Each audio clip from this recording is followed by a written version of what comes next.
Welcome to Aid Station Cuisine, a podcast for connecting endurance athletes and their personal experiences with the intersection of food, culture, and athletics. This show is presented by PawAnRepeat Media LLC, and I am Kyle Petronio, your host, producer, founder, and owner of PawAnRepeat Media. So our show format is a bit more open-ended than other podcasts out there, so listen in and we'll give you a general rundown. So our guest, they are known as the chef. That could be the master example of a cooking legend, whether that be through food or athletic ability. That's up to you to decide, of course. And the host, typically yours truly, although that may vary, will ask the guest several open-ended questions before allowing them to discuss a topic of their choosing. So you're looking at about a 30 to 45 minute episode counter each time, which is a great duration for those of you who like to multitask or would rather intentionally listen. Nothing too crazy here. Now, to introduce our guest.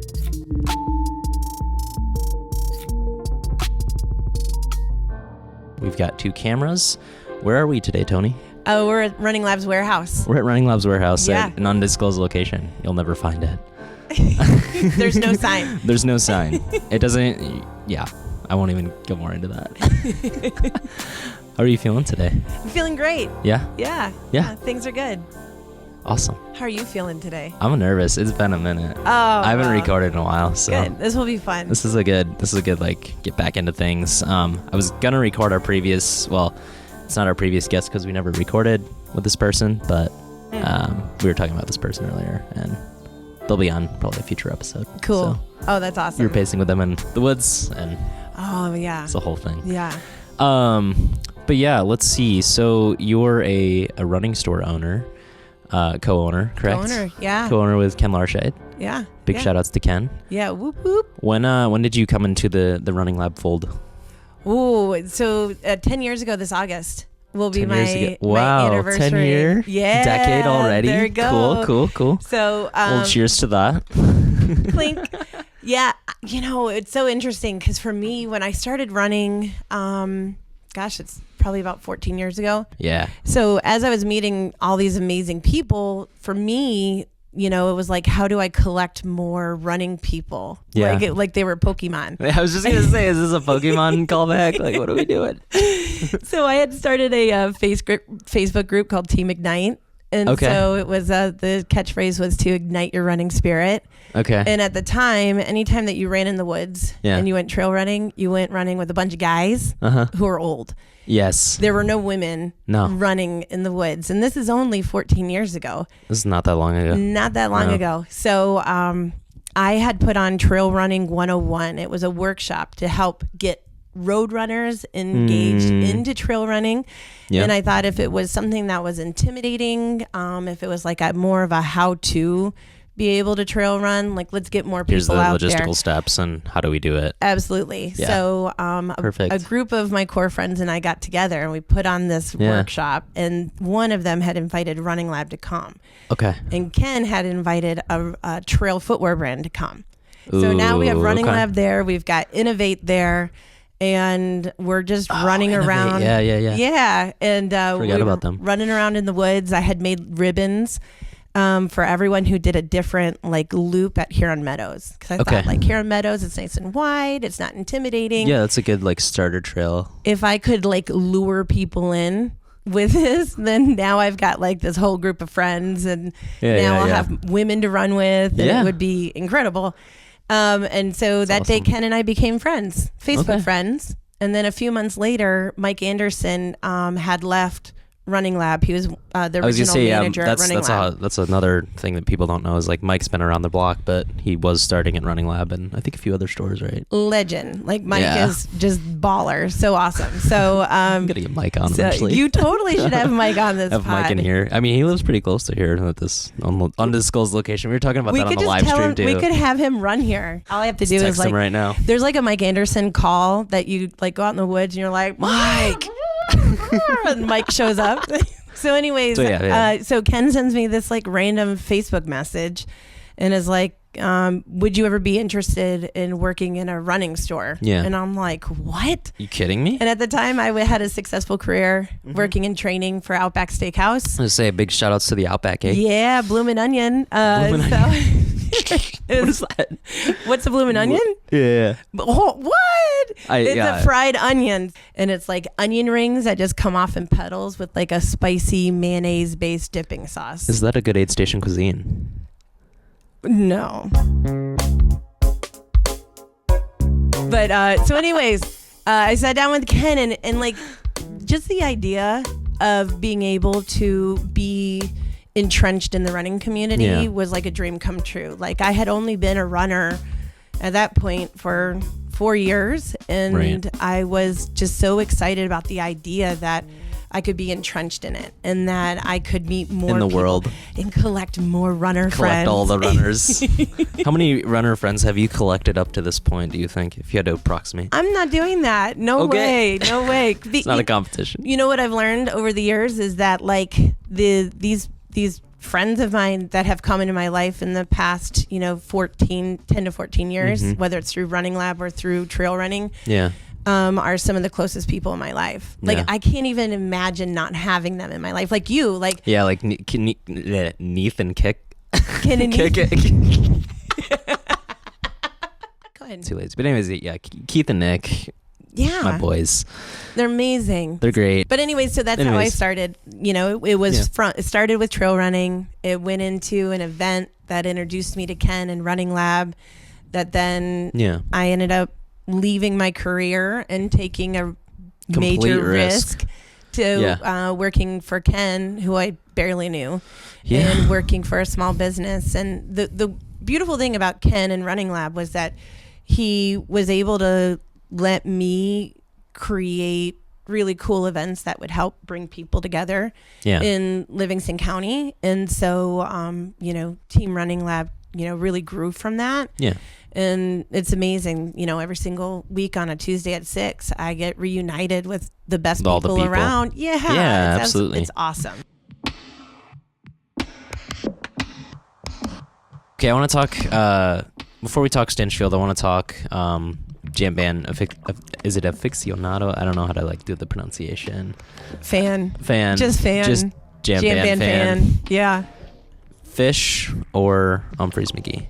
Oh, Fish. Yeah. My boss likes Humphreys McGee more than Fish, which is a really weird take. Well, Humphreys is great. It's just like how much rock do you want, and then Humphreys confuses you. So like you they could have like a funky jam. Yeah. So like you're really like living it up on an Humphreys funky jam, and then they come through with like this weird rock song, and then it's like and it's like instantly my groove has been ruined, and I just wanted something to smooth into where like I don't know, I mean I love Fish. I've been over 50 shows for Fish, and I mean I grew up on Dave Matthews actually. I don't know if you knew that, but we've talked about this a lot of times. Dave is great. Dave's great. It's a good introduction into really long music with little words. I mean I was like 12 and listening to like 19-minute songs, and I can barely do that now. Like it's crazy. That's awesome. So that's great. But I mean if I had to, like if they're like you're stranded on a desert island and you have to listen to one band for the rest of your life, what band is it going to be? Fish.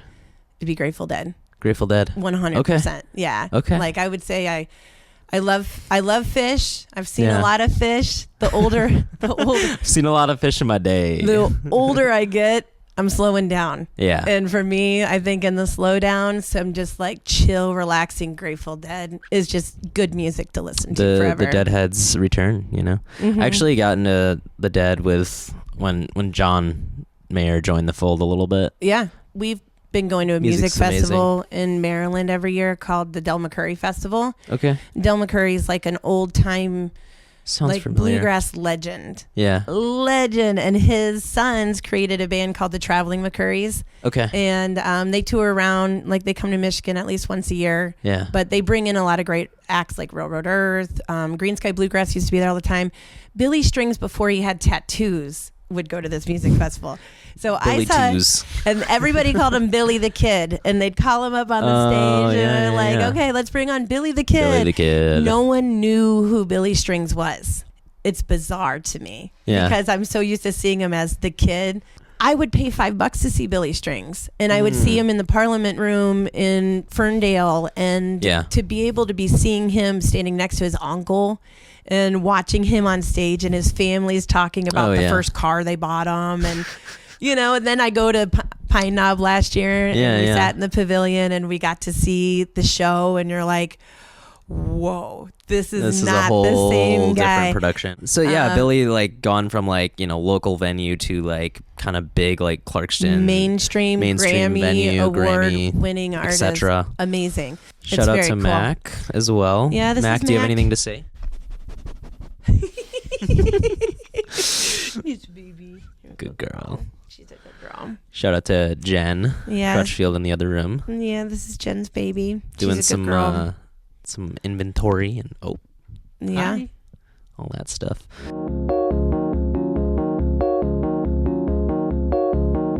All right, we're gonna just talk briefly. Yeah. About it probably won't be brief actually, knowing us, but tell me more. Just briefly about your life trajectory, being a mom, store owner, and then like kind of your evolution of your worldview through like living in various different places. Because I know you were in the South for a while. Yeah. You kind of came up here. Yeah. Where'd you start out? South Florida. Okay. Yeah. So, I born in Fort Lauderdale. Okay. When my parents got divorced, my mom raised us 3 on her own. Okay. And so, being able to be raised by a woman who gave 100% of herself to her children just kind of helped mold me to be the person I am today, seeing the sacrifices she made. And so, for me, I always wanted to be able to emulate the love and light that she gave to me out with other people as much as I could, because I know that, she had nothing. And she wanted to be able to provide for us the best that she could. And there were definitely times as a kid we went without a lot. And there was a lot of resources out there that was able to help us. But we didn't miss out on having a happy, loving childhood. Yeah. And so for me, that's just so incredible. And so, we moved to Michigan when I was really young. That's like family home base is in Michigan. Okay. And I had like the greatest experience. I always wanted to come back to Michigan. Michigan won my heart over. So planted the seed a little bit. It did. I was 10 years old and I was like, Michigan is amazing. And so we moved back down to Atlanta. And we went from Florida, Michigan, Atlanta. And in Atlanta, we lived there for 3 years, and it was during the 96 Olympics. And so I was actually, okay, fun fact. I was in the Olympics. You were in the Olympics? I was in the Olympics in the 7th grade. Okay. Yeah. So the real Olympics. The real Summer Olympics. 1996 Olympics in Atlanta. I had good grades in the 7th grade, and so I thought you were going to say I had good grades in the 90s. No other time. 1996 things were really good. This is so unrelated, but I just thought Outkast released their first album, I think in 96, right? Or 95. Oh, man. Right around then. Yeah, and Atlanta at that time, they used to have these giant street festivals called Freaknik. Okay. And all the rappers would come out. It was amazing rap and R&B music in downtown Atlanta, and people would be dancing on cars and stuff. And it was something that you would see on a beach in Daytona Beach, but this is in Atlanta. This is in the city. In a city. That's so cool. Yeah. So back to the Olympics, I was able to hold a flag at the opening ceremony for the track and field stadium. No kidding. But they had us wear white cotton shirts and khaki pants, and I had to hold this really heavy flag, and I was in the 7th grade, and they were when we were walking out, someone says, whatever you do, don't lock your knees. Don't lock your knees. Did you lock your knees? I don't even know what that meant. I was in the 7th grade. What's locking your knees? So I'm scared. Sure. I'm nervous. I've never been in the Olympics. The stands were filled with people. Yeah. And so we lined the track. There were so many kids and so many flags, and there was these marching bands. And then I locked my knees and I passed out. My mom said she just saw the flag go. You're like, Toni? Down. And then she had to find me. There's no cell phones then. No. My mom found me. And so I was in the locker room for the track and field athletes. So I saw Michael Johnson walk by. I saw Jackie Joyner Kersey, people I had seen on TV. And I'm like, whoa, this is so cool. And they asked if we were okay. Yeah. And there was All because you locked your knees. So, so we were in Atlanta, and then the Centennial Park bombings happened, unfortunately. And my mom was like, we have to find a safer place. So the mountains were calling, and that's where we went. So we went to a tiny mountain town, Swannanoa, North Carolina. It's just east of Asheville. And I'm trying to remember north or south. I know it was one of the Carolinas, but North Carolina. North. And I lived there. We took a short Michigan hiatus after our first year in the mountains because we lived in a mountain town, and it's kind of a shock coming from a big city to a really small town. Well, especially Atlanta. I feel like if it's a smaller like a Grand Rapids, Ann Arbor, you're probably okay, it's reasonable, but it was definitely a shell shock experience moving to that little town, but we missed it. And so then I think my mom made it to Halloween, and she's like, we're going back to Swannanoa. So we moved back down to Swannanoa, and and that's where I graduated high school, and I went to college for a little bit at Western Carolina University. And I found myself striving to build something for myself at a young age, and I was very impatient. I came from nothing. I had a full ride scholarship to university, and for me, I wanted money. I wanted to be able to buy a car, and I wanted to be able to afford things. And I had grown up my whole life not having things. So, I asked my aunt if I could move to Michigan. My grandparents were getting older, so I could come here and spend time with them and help out. And for me, it was the right time. I moved to Michigan. My career at Outback took off, going from working. You're Outback in Michigan? In Brighton. Oh, okay. Cool. Yeah, my family lived in Pinckney. So I moved from, Asheville area connection. To Pinckney. And I still wasn't a runner. I was a party girl.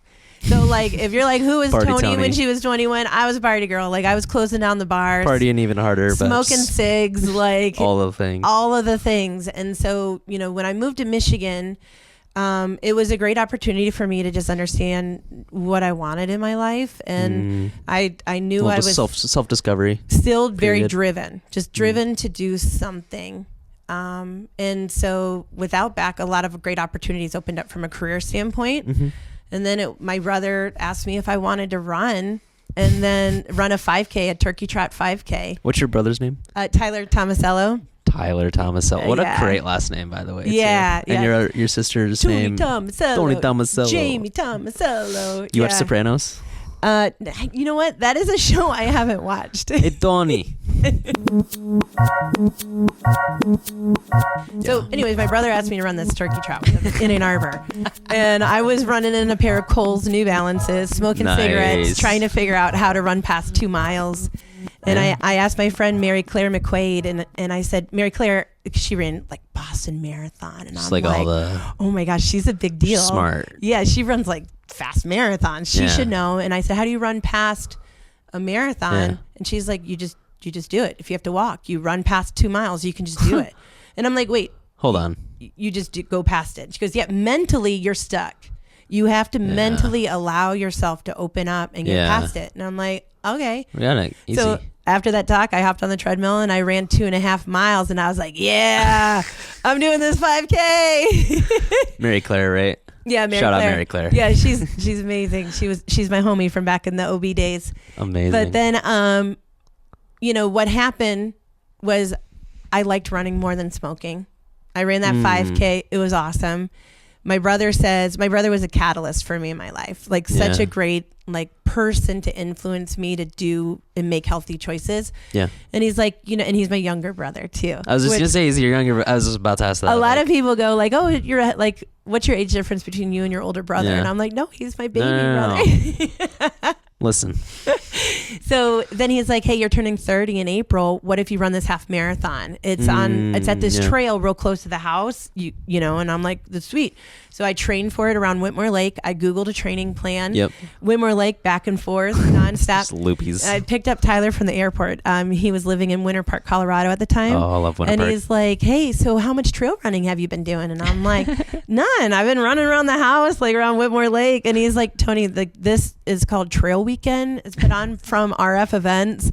It's one of the hilliest trails. It's called the Potawatomi Trail. Have you heard of it? And I'm like, I don't know what you're talking about. What is it? And he's like quickly like trying to download how to trail run in my head. He's like, okay, whatever you do, walk the hills, bomb the downhills. Neo in the Matrix with like the little when you thing. go to an aid station, that's your reminder to eat and drink. Eat your food. Don't skip the aid station. Eat your Aid Station cuisine. And I'm like, okay, all right. And so I did it. Yeah. And I had collected so much goo from that race because he told me to like take stuff. You gotta eat. So I was like, it was an 8-hour finish for my half marathon, and I was so proud of myself. Yeah. I like was stuffing gels in my sports bra, and I was just like unloading them at the finish line, and everyone's like, "That's strange."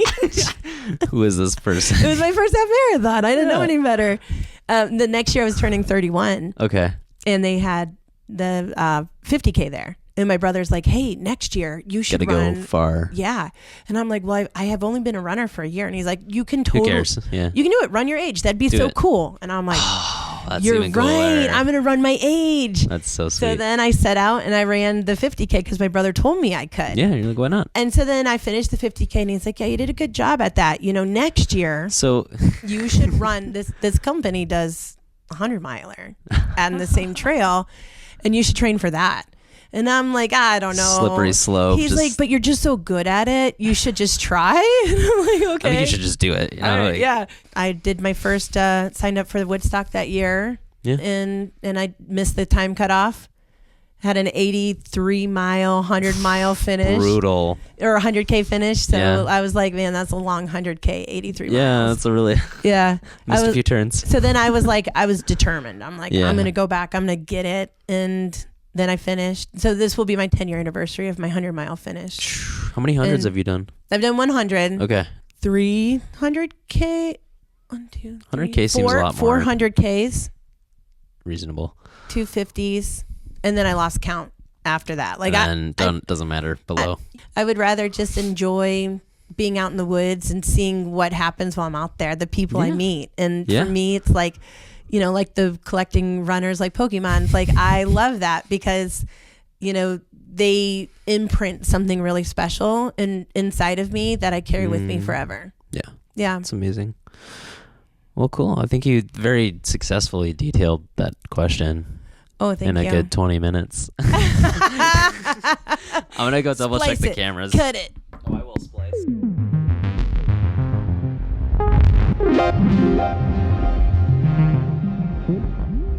Okay, let's talk about how we met. Yeah. What do you remember about the day we met? It's so funny saying it like that. Yeah. Talk about how we met. Well, it's funny because I remember in 2018, I came over to Running Lab. And I was like, hey, it's like, I'd like to work here. And then somebody was just like, yeah, we're not accepting positions right now, but like, you know, check back later or like submit an application. I don't think I ever submitted an application. I didn't know this happened. Yeah. Okay. I thought I submitted an application, but I probably never did. And then fast forward 3 years later, I come into the store. I think this was after Dexter Ann Arbor 2021 because I had just, like, my Kinvaras were shot. They weren't. They were.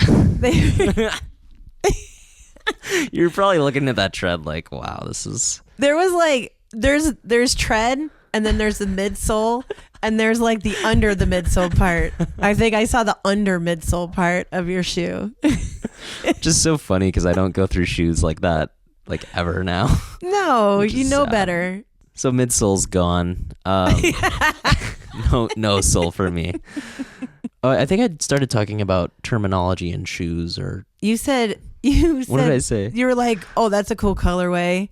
And I go, oh, I think you know something about shoes. I didn't at that point. And you played it off really great if you didn't know. But you know what I liked about you was one, you're super down to earth. Yeah. And I could tell that from the time we spent together.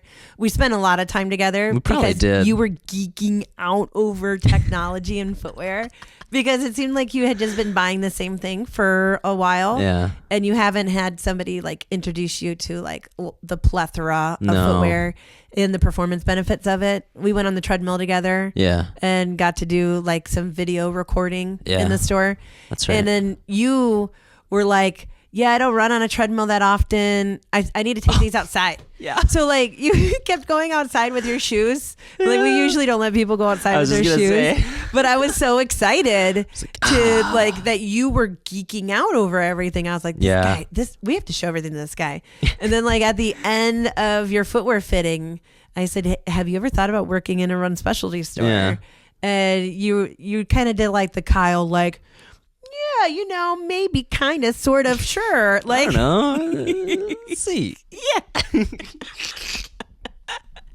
And that's when I was like, yeah, you need to apply for a job. Let's see if we can get you in here. Because this was like post-COVID graduation from Western, and I was like hunting for like audio engineering gigs, and like obviously the world blew up and there was nothing to like do that. So I started that with, I had just applied to Michigan Medicine too for the service desk position too. So like all of this was happening all at once, and I was like, oh my gosh, this is a big like logistical like nightmare. How am I going to do this? So, but we figured it out. Yeah, you do. You go from like nothing to all, just whoosh. That's how life hits you sometimes. Sometimes it does. And I feel like that aligns with kind of what you were talking about with like moving around a lot and then like just being forced to pivot. And that's been a good lesson for me too. And like, learning how to do that, because I didn't really have to do that as much at a younger age. I mean, I did, but not to the same level perhaps. So, well, I mean, you handle every situation you're in so great. And you know what I like is like, you're just an honest guy. Yeah. And to me, like that means so much to be around good, honest people. Yeah. I appreciate that. And I feel like that's a lot of the staff you have there now. Obviously not working there now, but had a good 2.5 year run and learned a lot. And you guys helped me actually like get this business going quite a bit with some content pieces, and that was a lot of fun. Yeah. I mean, the one thing, quoting back to Born to Run is Micah True once said, the one thing you can do for other people is be able to provide great opportunities for people. So whenever you find great people that you can collaborate with or be able to provide those great opportunities, don't sit on it. Yeah. Make sure that you're able to share with other people. Yeah. Enough said. Yeah. Enough said. All right. I know you're more of an adventurer, so you're probably not doing a ton of workouts. Is that correct? Or do you have some workouts you tend to? I was going to say your favorite recipe for workouts and then cooking. I like apps. Like so I have 2 apps I like go to regularly. Fit Abs. Okay. And Fit Abs is a great little app that I just set the timer and it gives me a different workout every minute. And that's cool. And like you get shred from Fit Abs. I love that. They also have a Fit Butt. So then you can all the subsidiary companies of Fit. But with me and running and endurance, I find where I fatigue most is core and hips. And so I really focus in more. If I'm not doing a running workout, it's going to be more like hips and glutes and those target areas that you'd struggle with. So those always like make me feel super empowered. As for like other workouts, like I like a hill workout. Like I love eating up hills. Hills are my favorite. Let's go. I love hills. I went through the Zach Miller training methodology over the past few years, and actually like last week I got like 4,000 feet of vert in like the whole week, which was like beat me up a lot, but I feel like it helps in strange ways. I don't track what I do, so like to say like what are your favorite workouts, I'll just be like I'm gonna go do some hills. Just for me, like I think running is so many different things for so many different people, and it depends, like you said, quoting me, like being an adventurer, like I know my mind and my body can do the distance. It's just how are you gonna do I want to do it, and that's how I dedicate myself to a training plan. That's awesome. I've been doing things that make Tony's been putting in the miles. I've been making myself proud, so I'm excited to see where I go from there. I'm stoked for you. I'm inspired by you too, and like how you just like I don't need the data, and like I'm trying to work toward that, but I work with data all the time, so it's really hard for me to like snap that off. But you're the type of runner that inspires me. Like without you, I can't be me. Like I need to see you putting in the effort and killing it in a race. Yeah. So then I'm like, oh, maybe I should work a little harder.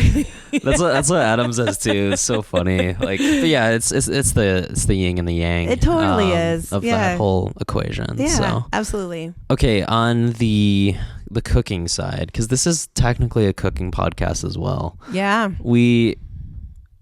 We haven't really talked cooking. Are you a primary chef in your household? Yes. Okay, you're probably one of the first primary chefs. All of our previous guests so far have been auxiliary chefs. So how do you go into like preparing a meal? Do you approach it like running, or do you kind of just like, all right, I know what I want. We're going to like what does that look like for you? Planning wise? Ooh, I don't put a lot in. It's kind of like running. It's like running. It's an adventure. Yeah. So for me, being an adventure runner, my dinners are adventures too. I love it. So working at Outback, I had That's true. And then you get the create training materials for the back of the house, so for the kitchen. Yeah. So for me, consistently, I would see the same ingredients come back over and over again as a base for a recipe. You've got your bases. Okay. So in my mind, I know if I want something to taste good, I need butter. I know I need salt. And some salt. I know I need some sort of like garlic, onion, shallot. Combo. Those usually are a good base for everything. Yeah. Like if you want something to taste good and to like jump off the plate. Yes. For me, I like to start with whatever protein. Well, my husband's a meat and potatoes Midwestern guy. So I know for me, I'm trying to I start first with the meat. Like what protein am I going to cook with?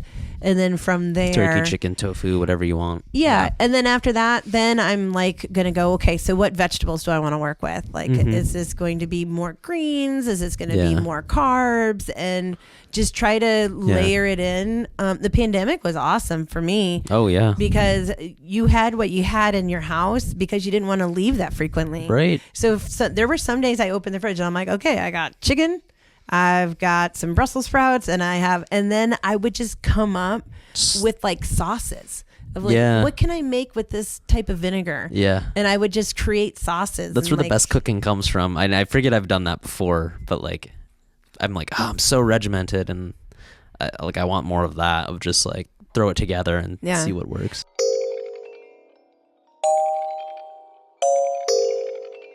I'm going to do a speed round. Okay. Questions. Speed round. And I'm just curious on your thoughts. You get like 5 seconds to think and 10 seconds maybe. Okay, up north or down south? Down south has caves. I love caves.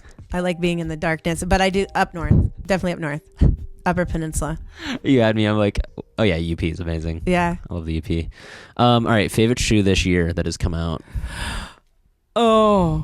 All right, I'll give you 30 seconds. Oh. I was going to say a road and then maybe a trail. So Experience Wild 2. Okay. No. Yeah, it's so hard because every footwear brand, I love you guys so much. Okay, this is going to be crazy. It's a hot take. I love the Mizuno Neo Zen. Okay. It is light. It's not plated. That Neo Zen is just like a play shoe. Yeah. I love running and bouncing around in that. Yeah. And there's no grip. There's no tread in it. But in the wintertime, like that fresh snow, that's just super light. You can't wear spikes for. Yeah, it's perfect. I gripped great in it. Okay, back to the speed round. Western States or Cocodona? Oh, Western. Yeah? Yeah. But I mean, my number one race is Leadville.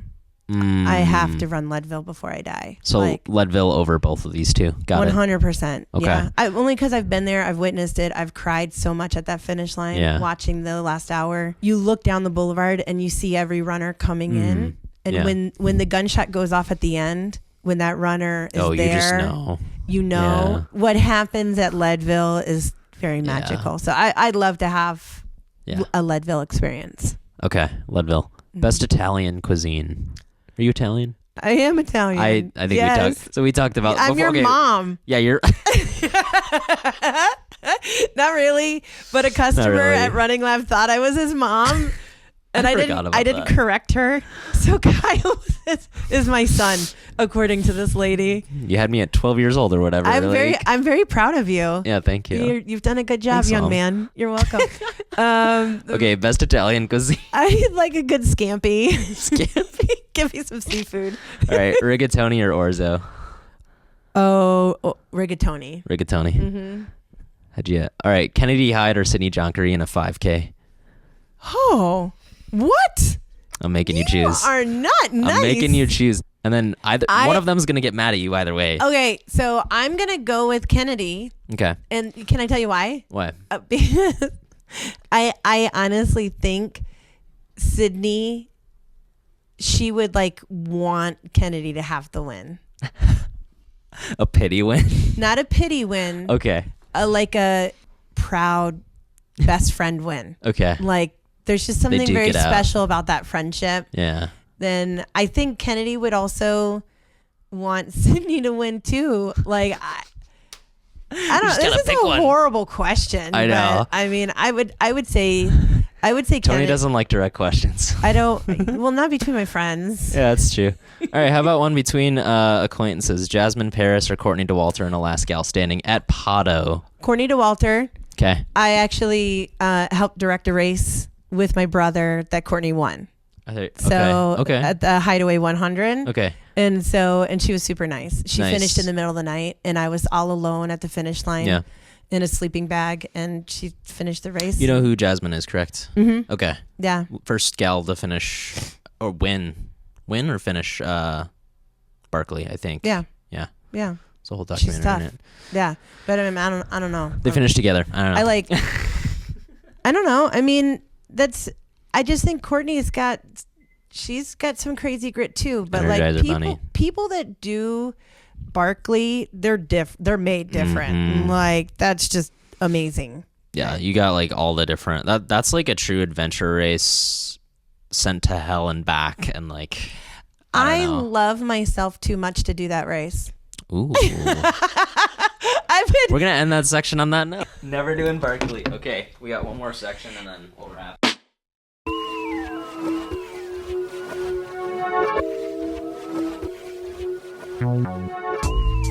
Okay. Hydrate or dehydrate. All right, and then at this point in the show, I ask my guests. I ask them, "How would you like to spend the rest of our time today?" It's so funny. How would we like to spend the rest of our time today? Yeah, how do we want to do that for the pod, at least? I would like to spend the time talking about what do we do as people to give back to the world around us.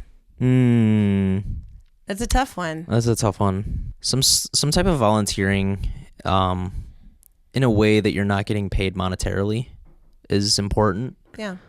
Especially if you come from a more privileged background like myself. Like you just owe it to people who don't have as much as you and don't have the opportunities to be established in their career and just like working through a lot of, turbulent energy that we see in the world, especially now. Yeah. And it's hard to know where to go and how to do that, I think. Yeah. For sure. Yeah. But navigating and having the right answer it's difficult. I think it's okay to not have the answer too. It's okay not to have the right answer. Yeah. But to be driven to wanting to do something good every day and putting purpose and meaning behind it. Yeah. I think is really important. Like whatever, if you see something that could use help, could use assistance, could use advice, could use a hug.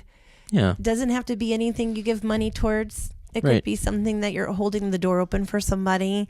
Mm-hmm. Maybe when you see a pedestrian crossing sign in downtown Ann Arbor, you stop your car. So this water bottle, pay it forward.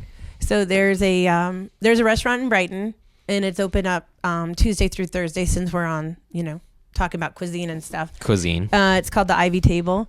Okay. And the Ivy Table, when you go to pay for your food, they say, would you like to be a blessing or give a blessing? And I went there for the first time last week, and it's made such an impact on me. I can't stop thinking about it. Okay. And I was like, I don't know what that means. And they're like, well, if you want to be a blessing, you don't pay for your food. You get to enjoy a dining experience in a restaurant. Wow. If you want to give a blessing, that means you can pay for any portion of this bill, however you're comfortable. Yeah. And then your tip also goes towards the program. So we're not making Captain's has like a pay it forward where you can just like buy pizza and you pin it to a bulletin board. Yeah, and they're like, here, have this order. If you want something to eat, you go help yourself. The Ivy Table actually has like a garden in the back. Yeah. You can help yourself to fresh produce. They have a refrigerator. You can open the door 24/7. Okay. If you need a meal, you can take it out of the refrigerator and eat. 1 in 13 people in Livingston County go hungry. 1 in 13. That's pretty big numbers. And that's in Livingston. This is our community. I'm sure, and in other counties too, I'm sure it's a much higher number. Yeah. So it's like when you're always looking and thinking about, leaving the earth a better place or helping other people or like this company came up with something and they have like, I had to buy a water bottle. That's so cool. I hope proceeds of the water bottle goes towards the program. Only Tuesday, Wednesday, Thursday during breakfast and lunch hours. Okay. But the menu changes. And I think when we think about what we do every day, whether you with your podcast, running lab, what can we do to be able to give back to others? Yeah. What can we do to be able to help people and to show that we care? Yeah. I think that's really important. And having time to talk about just caring about people and loving one another, I think it's huge. This is like a form of like almost a therapeutic thing for me, just to talk to people I don't like get to see often. Like I don't see you every day. This is an avenue for me to both creatively explore and then also like maybe someone else takes a note from your book and kind of goes, oh, like I didn't know I could run beyond 26.2. Like, right. You just kind of go and try it. You just go. You just try it. Move your body. Yeah. Did you have anything else for me before I pivot? No. What is a big thing in Kyle's life coming up that we all should be waiting for? Today is July 7, but podcast will probably be coming out in a couple weeks. I would say Pines to Vines 55K is the big thing. Yeah. I rolled my ankle a few weeks ago. It's surprisingly almost back to normal. Took a good week to rest and still got a good 24 miles in. But I've been trying to win that race. I don't know what's going to happen. That's the like A goal. Cool. But I also, taking a note from your book again, is just like I want to enjoy that race. I've been slowly running sections of that course, like specific sections, just so I know every single little nuance. But also, when I'm actually in the course, I enjoy it. So, and I think we've talked about this. Yeah. But I think it's that hybrid mode. That section right before you get to the Discovery Center. Brutal. Nom nom. Eat up those hills. But beyond racing, I would say we've got Huron live stream recap coming up soon. Cool. And also just like looking to get more volunteers for next year, building a website as well. You guys have done an awesome job with the live stream. Thank you. All the support for Huron 100. It was great seeing Huron 100 become what it was this year. Yeah. It was just really cool to experience it again. Very cool. Yeah. That's great. But yeah, lots going on in the future. And then I'm starting a MBA program with Cleary, which is crazy. You're amazing. Going back to school. Yeah. Yeah. That's awesome. Thank you. Okay, so final thing here. What advice do you have to people who are like looking to improve their lives through really any of the domains we talked about today? And it can be like really simple even. Start small and celebrate the small wins. Yeah. When every day there's something great that you can accomplish. And so being able to say, this is what my goal is. Yeah. And I want to be able to take it on. For me, quitting smoking, I never wanted to be a smoker. Luckily, running was the one thing that helped me quit. Yeah. Nothing else worked. Right. But I had to start small, one step at a time to be able to train for that first 5K. And now I can, go out and run trails and feel comfortable and confident doing it. But start small. There's great people all around that want to help you that will never judge you. And I think a lot of people, when they ask for help, they're worried what someone's going to think about them or how this is going to hurt their, reputation. Yeah. There is no such thing as reputations. The pressure that we put onto ourselves is self-made. And we care more than anyone else will care about our own story. Get rid of all of it. Yeah. Just know that we exist in a space that people want us all to succeed and be great and just be able to put your best foot forward. Yeah. And I just keep it simple. Yeah. Yeah. Cool. I appreciate your time. No, thank you for having me. This is such a cool space. This was awesome. I selfishly might be like, hey, can I come back here? Yeah, text me anytime. All right. Yeah, absolutely. Right on. We'll go up top. And then on that other hand. Bye, guys. See you next time. Thanks for checking out an episode from the Aid Station Cuisine podcast, Season 1. If you like the podcast, please share it with all your friends. Give it a rating on whatever platform you're on. And stay tuned to our PawAnRepeat Media Instagram for more information on upcoming episodes and other podcasts we may have available. Other than that, I hope you all have a great day. And, take care.